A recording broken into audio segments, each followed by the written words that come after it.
എന്താ നിന്റെ പേര്? മമ്മി പറഞ്ഞിട്ടുണ്ട് സ്ട്രേഞ്ചേഴ്സിനോട് പേര് പറയരുതെന്ന്. പക്ഷെ ഞാൻ പറയും, എന്റെ പേര് സെലിൻ.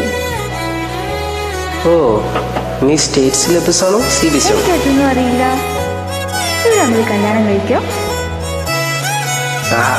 ആർക്കറിയാം. എന്നെ ആരാണാവോ കല്യാണം കഴിക്കാൻ പോണേ? നിന്നെ ഞാൻ കെട്ടട്ടെ? എനിക്ക് ആ നല്ല പെണ്ണിനെ കിട്ടില്ല ചേട്ടന്. കിട്ടോ? ഐസ്ക്രീം ഇഷ്ടായി? ഇഷ്ടായി. കഴിച്ചു. തേനീച്ചകൂട് പോലത്തെ മൂട്ടി. ഈ പോടി ചാളമേരി.